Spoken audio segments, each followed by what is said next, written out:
Okay, good morning सोर सोर दङ लाइभआव कमेन्ट्स खालामदो ओरैबादि गोबाव जाबायमोन चेनेलाव फैयैया दिनैसो टाइम मोनदों एक्सुअलि दिनैसो टाइम मोनदों सुरज हेल' मा खबर बोथोरा ओरैबादि गरम प्लास ओरैबादि खामानि हेडेक ओरैबादि पार्सनेल खामानि अफिसनि खामानिखाय माने ब्लगिं खालामनो टाइम मोनाखैमोन एक्सुअलि स' दासो एसे लाइभ फैदों नोंथांमोनजों सोर सोर दङ सासेल'सो दङ माथो नटिफिकेसन हरदोंना हराखैथाय मिथिलायलांला मानो होनबा बारा भिडिअ खालामाबा मालाबा हरनो नागिरा मा खबर रायजोफोर मा खबर मारै दङ गायनाय फुनाय जाबायना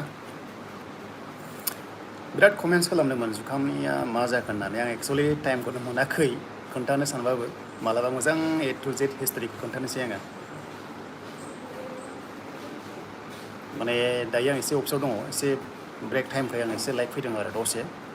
ओमफ्राय आरो एसे मोजांनि बाथ्रा जाहैबाय दिनैहाय GT PGT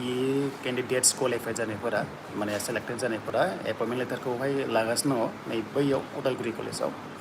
दा गोबां आंनि जेनाखि मेन चेनेलाव नायग्राफोर गोबां फेमिलि साबसक्राइबार्सफ्रा साख्रि मोनबाय GT एन्ड PGT आव आरो ओमफ्राय आरो नेक्स्टआव दिनै ग्रेड 3 ग्रेड 4 आबो मोनसिगोन बारा गोबाव गैला 15 आगस्टनि सिगां मोननाय चान्सआ दङ ओमफ्राय गाव गाबागाव अफिस लेभेलावहाय पस्टिं जागोन आरो ग्रेड 3 आव आरो ग्रेड 4 आव जुखामा बोरै जाखो जुखामा मोजां जादों बांद्राय लस नङा बाट अखाजोंहाय एसे डेमेज जादों बेखौ आं नेक्स्टआव मोजां प्रपारलि खोन्थानोसै दे दा नैबे लाइभआव आं बारा बुंला ओमफ्राय जायनोखि साख्रि नागिरगासिनो दङ राइट टाइम बियो दायो साख्रि लानायनि खारन 3000नि बारा पस्ट दं दा अनगयिंआ दा बेयाव जायनोखि एग्जाम होना दोनदों पास जायोबा आइ थिंक नोंथांमोना मेरिट बेसिसाव साख्रि मोनगोन आरो दा जेरै GT PGT आव मोनबायना GT PGT आव ओरैबादि मोजां स्टुडेन्टस मोनदों जायनोखि खस्थ' खालामबोनाय बर' मिडियामनि बिराद मोनदों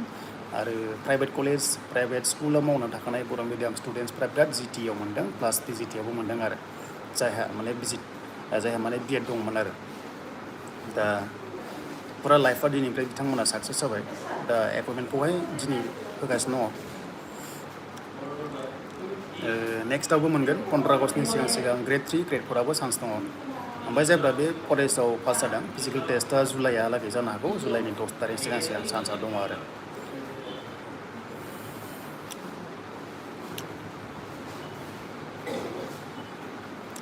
मोजां ब्लग खालामगोन नेक्स्टआव मोजां ब्लग खालामनानै नोंथांमोननो फोरमायगोन जे जुखामा बेसेबां मोनदों मोनाखै मा दाम सोलिदोंमोन आंनि टाइमावहाय 21 थाखा सोलिदोंमोन 21 थाखा दा अनगयिंआव दायो मथा मथि 18-19 थाखा सोलिदों जानांगौ आरो दा कारेन्ट टाइमाव आरो जेसेबांनो लेट जायो एसेबांनो खम दाम मोनो एसेबांनो एडभान्स एसेबांनो दाम दा बेनो दिनै ससे लाइभआ नेक्स्टआव लोगो मोनगोन गाइसमोन रायजो राजा नोंथांमोन नेक्स्टआव मोजां A to Z भिडिअ फैगोन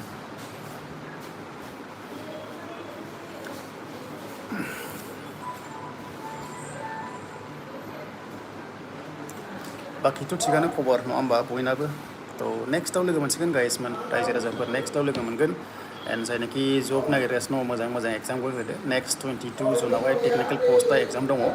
ओमफ्राय नेक्स्ट सानडेआव नन technical HS level like irrigation बेनिफ्राय एग्रिकालचार बा सिट बा जि दङ बे 29 जुनाव चान्स दङ आरो ना थ' मोजां होदो ओमफ्राय बेफोरबायदि अफिसाव मोजां नोंथांमोना साख्रियाव जिरायफैदो जुदि जायनाखि साख्रि मोनो आरो एसे खोन्थानोसै अफिसखौ दायो थ' नै बिदि जायो गभर्नमेन्ट अफिसा बिदि जागोन नोंथांमोना जायफ्रा पास जायो नेक्स्ट लेभेलाव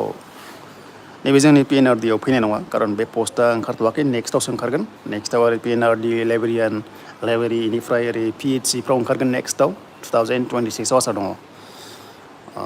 थेंक इउ स' माच